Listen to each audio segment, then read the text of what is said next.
નર્મદા જિલ્લાના સાગબારા તાલુકાના નાલખોપી વિસ્તારમાં જંગલ જમીન મુદ્દે છેલ્લા 7 દિવસથી ધરણા ચાલી રહ્યા છે। ત્યારે આજે કોંગ્રેસના ધારાસભ્ય અનંત પટેલ અને પૂર્વ ધારાસભ્ય એવા તુષાર ચૌધરી સહિત નર્મદાના સ્થાનિક કોંગ્રેસ આદિવાસી નેતાઓ ત્યાં પહોંચ્યા હતા। ત્યારે આ પ્રકારના દ્રશ્યો સર્જાયા હતા અને તેમણે મીડિયા સામે આ પ્રકારે આ મુદ્દે વાતચીત કરી છે।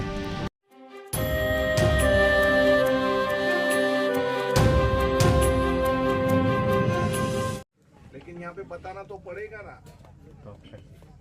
हाँ भी फोन आया बाबू 20 मिनट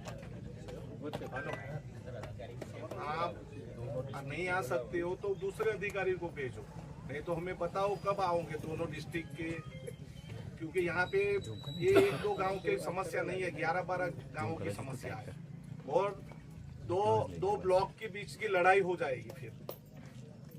हाँ तो फिर आप एक गांव के लोगों को दारा धमका रहे हैं, दूसरे को खेती करने दे रहे, तो ये इसका निर्णय कौन लेगा?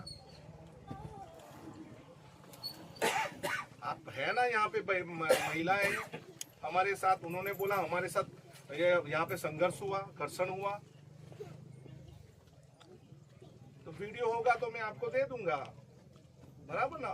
अगर कोई यहाँ पे भेजिए और यहाँ पे इतने लोग आए हैं तो फिर हाँ हमारे में कोई प्रूफ हो तो आप वीडियो मोकलो ने मैंने आप दर्शन નું પ્રૂફ છે। આને જઈએ હા સર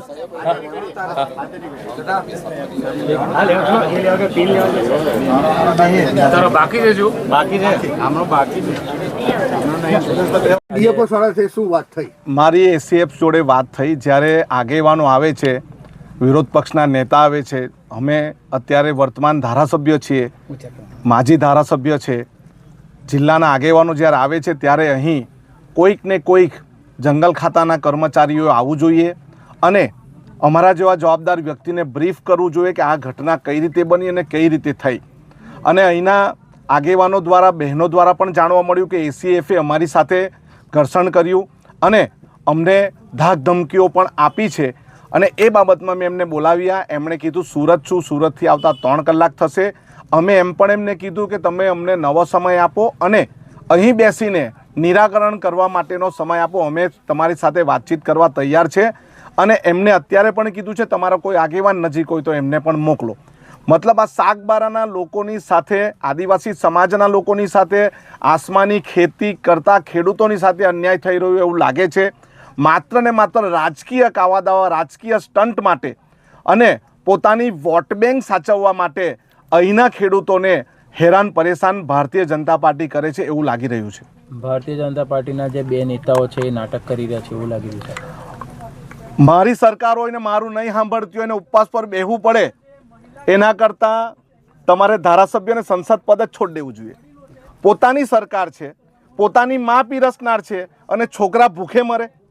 એટલે દર્શનાબેને અને મનસુખભાઈ તો રાજકારણ જ છોડી દેવું જોઈએ।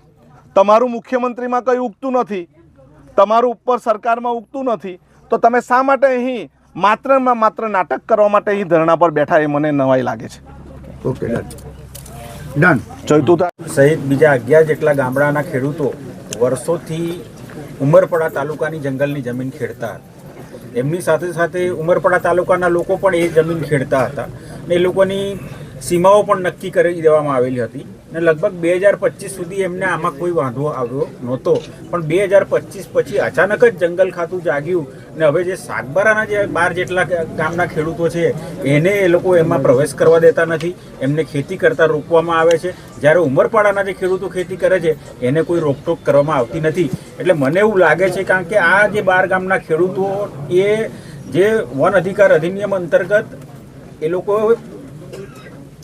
દાવાઓ પણ કર્યા છે, એમના દાવાઓ હજી પેન્ડિંગ છે, એનું કોઈ નિરાકરણ આવ્યું નથી અને પ્રાઇવેટના વહીવટદારનો એમની પાસે પત્ર પણ છે કે જ્યાં સુધી તમારા હક દાવાઓની અરજીનું નિરાકરણ ના થાય ત્યાં સુધી તમને કોઈ જંગલમાંથી હટાવી નહીં શકશે।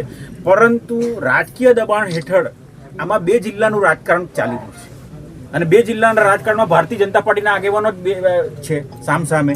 એટલે એક જિલ્લાના આગેવાનોને બીજા જિલ્લાના માનીતા નથી, એટલે એને હેરાન કેવી રીતે કરવા, એને કેવી રીતે રોકવા આવું માત્ર 2027ની ચૂંટણીને ધ્યાનમાં રાખીને આ રાજકારણને લીધે આ 12 ગામના લોકો ભોગ બની રહ્યા છે. એટલે અમે એ લોકોને મળવા આવ્યા છે અને આવનારા દિવસોમાં 8, 9, 10 અમારી વિધાનસભાનું પણ 3 દિવસનું સત્ર છે. એમાં પણ આ પ્રશ્ન અમે ઉઠાવીશું અને એ પહેલાં મુખ્યમંત્રીશ્રી અને વનમંત્રી સુધી પણ કરીશું. કારણ કે આ કોઈ પણ કારણ વગર આ લોકો ખોટી રીતે આ 12 ગામના લોકોને હેરાનગતિ આજે વન વિભાગ દ્વારા કરવામાં આવી રહી છે. ખરેખર વન વિભાગને આવો કોઈ અધિકાર નથી કે કોઈને ખેતી કરતા રોકી શકે કે એ લોકોના ઊભા પાકમાં એ લોકો ખાડો ખોદી શકે, પણ માત્ર ને માત્ર શાકબારાના લોકોને જ હેરાન કરવામાં આવે છે. તો ઉમરપાડાના લોકો પાસે તો સનદ પણ નથી ને એ લોકોએ દાવો પણ કર્યો નથી, તેમ છતાં એને કોઈ રોકટોક કરવામાં આવતી નથી. એટલે આ કૃત્ય વન વિભાગ દ્વારા જે કરવામાં આવ્યું છે માત્ર ને માત્ર રાજકીય દબાણ હેઠળ કરવામાં આવી રહ્યું હોય એવું અમને લાગી રહ્યું છે. ખાસ કરીને આપ કહી રહ્યા છો કે રાજકારણ થઈ રહ્યું છે, તો અહીંયા તો સંસદ મનસુખ વસાવા એક દિવસના ધરણા પર બેઠા હતા, દર્શનાબેન ધારાસભ્ય બેઠા, ભાજપના સાંસદ ધારાસભ્ય બેઠા હતા. તો કયા એવા નેતાઓ છે જે સામસામે આવ્યા છે? પ્રશ્ન આ 2 જિલ્લાનો છે. જે સંઘર્ષ કરી રહ્યા છે નર્મદા જિલ્લાના 12 જેટલા ગામોના આદિવાસીઓ કરી રહ્યા છે, પણ જે સંઘર્ષ એમનો છે એ ઉમરપાડાની જમીનમાં, વન વિભાગની જમીન ઉમરપાડામાં આવેલી છે. એટલે ઉમરપાડાના લોકોને સાચવવા માટે ત્યાંના ધારાસભ્ય આ લોકોને હાંકી કાઢવા તત્પર છે. ત્યારે અહીંના જે ભારતીય જનતા પાર્ટીના ધારાસભ્યો હોય કે સાંસદ હોય એ એવું માને છે કે ના, ભલે ઉમરપાડામાં તો ઉમરપાડામાં, પણ અમારા જિલ્લાના છે ને તો અમારે એમને અધિકાર ઉમરપાડામાં પણ અપાવો છે.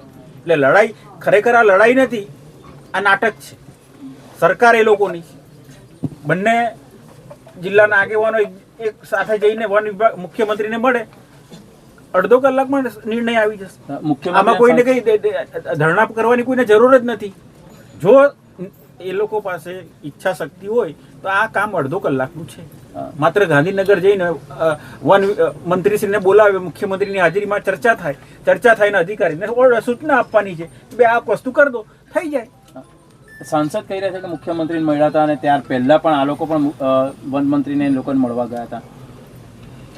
હું એટલું માનું છું કે મુખ્યમંત્રી સુધી સાંસદની રજૂઆત પહોંચી હોય તો આ લોકો જે ધરણા પર બેઠા છે લગભગ 10 કરતાં વધારે દિવસ થઈ ગયા છે.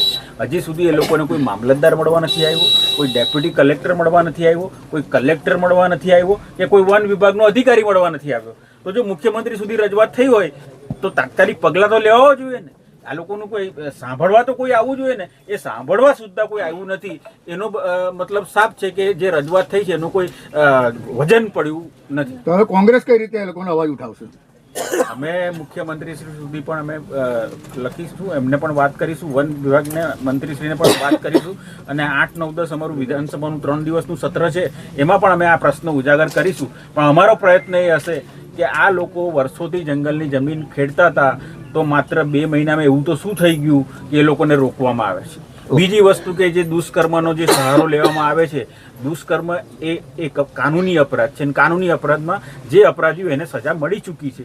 તો એક જણે અપરાધ કર્યો એની સજા તમે આખા ગામને ના આપી શકો, એક જણે અપરાધ કર્યો હોય એની સજા તમે 12 ગામને પણ ના આપી શકો. એટલે એને આ જંગલ જમીનના દાવાને કોઈ લેવા દેવા નથી. એટલે આ માત્ર વન વિભાગ બહાનું એક કાઢી રહ્યું છે કે આ લોકો આના કારણે ના પાડે છે. એ પાડવાનું ઉમરપાડાના ખેડૂતોને બી અધિકાર નથી, કે વન વિભાગને બી અધિકાર નથી.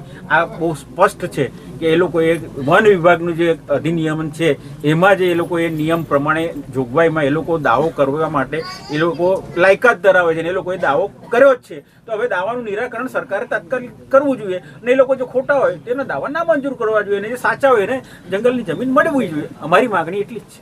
ઓકે, આવી જાઓ.